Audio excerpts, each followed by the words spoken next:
¿Usted cree que puede ella ayudar como presidente de la República a las Fuerzas Armadas, elevar el nivel de sueldo, darle ese apoyo político que se requiere para seguir combatiendo este flagelo? No, no creo. Fíjese, ahí hay un tema importante que analizar. Creo que en la historia presupuestal del país nunca se ha visto un proyecto de presupuesto con tantos errores legales y constitucionales como el presentado por la ministra al término de su gestión, que es el presupuesto que está en el Congreso actualmente. Tiene 3 artículos que son totalmente ilegales, o sea, es algo increíble. Y provocan la discriminación con las Fuerzas Armadas, atentan contra los derechos constitucionales de los miembros de las Fuerzas Armadas y recortan beneficios que son dados por ley y está en la Constitución mediante un artículo dentro de una ley de presupuesto. O sea, no tiene ni pies ni cabeza realmente. Eso es lo que ha presentado la ministra de Economía en su última gestión como presupuesto. Y tenemos entendido que no fue consultado con el Consejo de Ministros, fue una decisión unilateral. Entonces, ese tema realmente la descalifica para cualquier otra acción. Claro, eso llama bastante la atención ahora que se ha lanzado esta candidatura, porque creo que los peruanos debemos analizar no solamente el hecho de lanzar una candidatura a la que quiere ejercer o los que quieren ejercer esta alta magistratura, sino chequear un poco su rol de vida durante los años que han ejercido algún cargo, especialmente público, en este caso, si ha habido esa verdadera sensibilidad social, porque el político que quiere ser político, porque ella pasa a ser ya una política al momento de querer ser presidente de la República, si no tiene sensibilidad social, yo lo veo realmente muy difícil. O sea, ¿se puede gobernar un país sin sensibilidad social? Es una gran pregunta. Tiene que haber un promedio, una proporción. Y el caso de las Fuerzas Armadas, que hemos venido hablando con usted en muchas oportunidades, tanto aquí en Radio San Borja como en Radio Miraflores, siempre ha sido la última rueda del coche, siempre ha estado ahí. O sea, no se ha podido mejorar y llegar a los estándares que se ofrecieron en los diferentes gobiernos.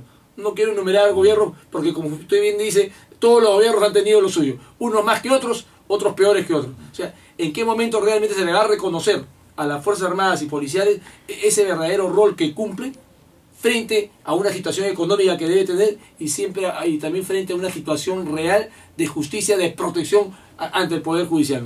Sí, ese es un tema muy importante, ¿no? Los políticos no lo tienen en su agenda. Si ustedes revisan los programas que están hablando, todos los precandidatos o candidatos que hay, ninguno menciona el tema de defensa y seguridad nacional en nada.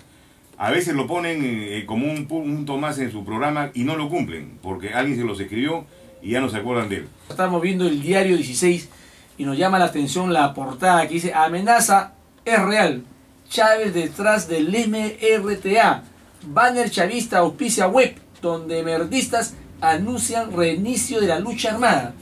¿Qué le parece este comentario en primera plana del diario 16?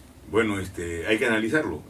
Ya pasó con la información que se capturó a la FARC en Colombia, donde se vieron algunos vínculos que habían de la FARC con algunos funcionarios colombianos, venezolanos, perdón, y ha permitido establecer un análisis sobre cuál es la estrategia que estaban llevando a cabo para consolidarse en América.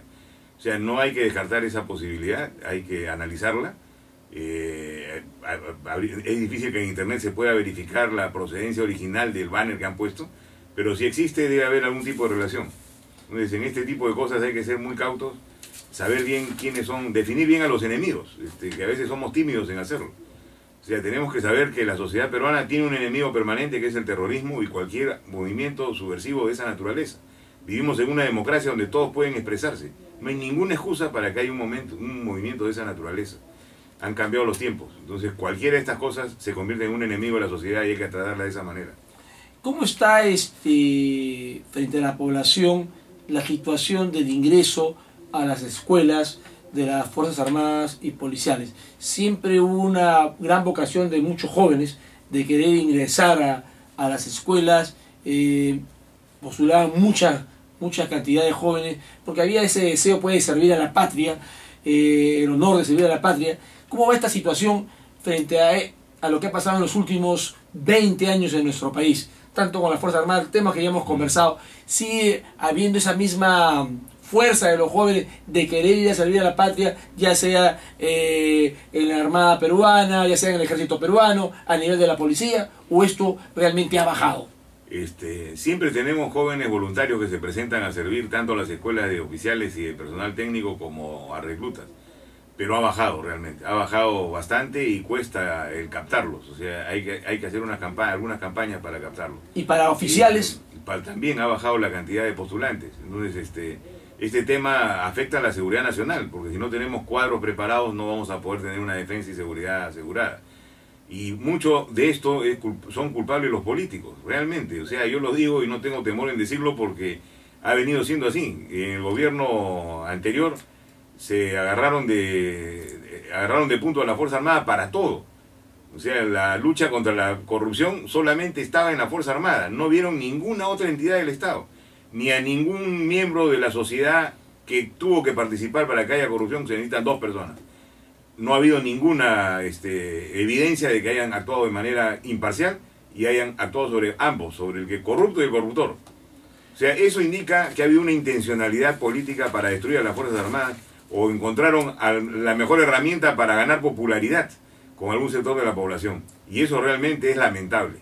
La población siempre se ha preguntado, especialmente en este último quinquenio y el pasado, si durante el gobierno del presidente Fujimori, del 90 al 2000, especialmente del 92, que tuvo éxito por un plan estratégico en conjunto del Ejecutivo con las fuerzas, ¿cómo se llama?, armadas, porque trabajaron de la mano. Supongo que ha habido estrategias, servicios de inteligencia, una serie de factores para poder vencer al terror. ¿Por qué no se han aplicado o no se han seguido aplicando estas mismas medidas en el gobierno de Toledo y hoy en el gobierno de Alan García? Porque si esta medida tuvo éxito, yo la debería replicar, o tal vez esta misma medida mejorarla aún para tratar ya de consumar y terminar pues con este flagelo, y ya no que el terrorista se haya convertido ya hoy día en narcoterrorismo, que tiene inclusive hoy día más poder, digamos, económico. Yo creo que porque los políticos le tienen más temor a las Fuerzas Armadas que al terrorismo.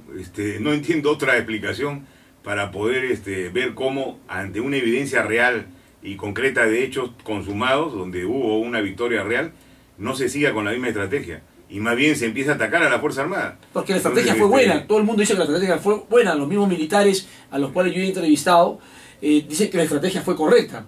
Y ahora, ¿por qué ese giro de estrategia? Es lo que no entiende el pueblo peruano. Es que habría que analizar bien este tema porque hubo un corte, ¿no? Cuando cayó Fujimori y entró el gobierno de transición y Paniagua, quisieron englobar todo como un acto de corrupción total, ¿no? En vez de individualizar a los corruptos y sancionarlos y fusilarlos si es que la corrupción fue hecha en momentos de guerra externa, porque así lo dice la ley, lo dejaron todo en aguas tibias. Y así se debió hacer. Así se debió hacer. Se metió a todos en la misma bolsa, digamos. Y se debió individualizar, pero se metió a la Fuerza Armada en su conjunto, y no es cierto. La Fuerza Armada ha trabajado profesionalmente siempre. Que haya gente que ha actuado mal, hay en todas partes, y esa gente debe ser individualizada. Pero estos 2 gobiernos lo que hicieron fueron globalizar el tema y atacar a la Fuerza Armada. Soltar a los terroristas, a las víctimas terroristas, porque las trataban como si fueran inocentes víctimas, le dieron unas leyes para ponerlos en igualdad de condiciones que cualquier ciudadano peruano, equivocadamente, porque fueron el enemigo de la sociedad, y el resultado lo tenemos ahora. No terminamos con este tema. A mí y lo la que Fuerza me Armada llama sigue siendo atacada. La atención bastante es que uno de los puntos principales durante el gobierno Fujimori para luchar contra este flagelo fue estar con la población de la mano. No hubo ausencia del Estado frente a la población, al contrario, más se manejó con la población, se le dio pistas, carreteras, se le puso colegios, postas médicas. O sea, se trató de tener a la población en una situación mucho mejor, que se sintiera protegida desde el punto de vista, de todo punto de vista, de todos los sectores, no solamente del poderío de la Fuerza Armada, de la Fuerza Militar, sino de todos los sectores. Esta fue, creo que, una parte fundamental para lograr vencer esta lucha contra el terror. Es correcto, la lucha la ganó la Fuerza Armada con la población, no la agarró de manera individual. Fue una estrategia completa, conjunta, y que dio buenos resultados. O sea, siempre se aplicó el tema de que se puso lo de las rondas campesinas, los comités de autodefensa. Pero hoy día no hay nada de eso. Trabajaba coordinadamente, y eso tenía un presupuesto. No se puede trabajar con esa gente si es que uno no tiene que darles tampoco. Todo se cortó. Entonces, los comités de autodefensas y las rondas campesinas se sintieron abandonadas por el Estado. ¿Y qué hicieron los de la zona de Braille? Bueno, se convirtieron en cocaleros. Y cocaleros entrenados y con una visión de otra naturaleza del tema militar. Y en toda la parte del narcoterrorismo. Algunos fueron captados por el narcoterrorismo, otros simplemente tratan de sobrevivir. no son narcotraficantes, tratan de sobrevivir, son campesinos. Los han tirado al mar y tienen que nadar de una u otra manera, mantenerse a flote. Tienen que mantenerse a flote y esa es la situación que se ha dejado. Y para eso se necesita presupuesto. No hay que negar las cosas. En este gobierno sí ha dado más plata para la zona del BRAE, pero un poco desarticulado el tema, ¿no? O sea, no se ha puntualizado donde debe puntualizarse, han llegado los recursos un poco dispersos. Creo que se puede hacer muchas cosas bien si es que se tratan de ordenar y realmente ejercer un liderazgo adecuado en el tema. La gente tiene que saber quién es el líder. Dicen, ¿por qué no se ha cortado el envío de insumos de fabricación de la droga, especialmente el querosene, en la zona de BRAE, que sabemos que ya es un insumo que es necesario para este producto? Y sabemos también por dónde ingresa, o sea, ¿por qué no se ha cortado? Ellos dicen, se ha desactivado ciertas bases. Uno nombra, se ha desactivado la base del bidón, que era la principal base, digamos, que cortaba este camino de ingreso de la droga. Sí, fíjese, la estrategia, hay que dividir las dos cosas, ¿no? El tema de los insumos, eso se controla desde Lima, o sea, no se necesita entrar en el BRAE y las Fuerzas Armadas no son responsables de ese tema. Esa es una responsabilidad del gobierno central a través de sus ministerios, que tienen que ver con los temas directamente de las empresas que producen estos insumos. Y la Policía Nacional en áreas fuera de BRAE, no se necesita llegar al BRAE para tener control de insumos. Eso como primer punto. Si no se hace es porque no hay voluntad de hacerlo. Tendríamos que preguntarnos por qué no la hay. En el otro tema de la desactivación de bases, hay una estrategia que se está realizando que privilegia más el movimiento que la parte estática. No se puede decir con precisión qué cosas se está haciendo porque estaríamos delatando lo que está haciendo la Fuerza Armada, pero el oyente tiene que tener la tranquilidad de que no se ha hecho para desguarnecer alguna zona, sino al contrario, para aplicar mayor presión en las zonas donde se requiere aplicar.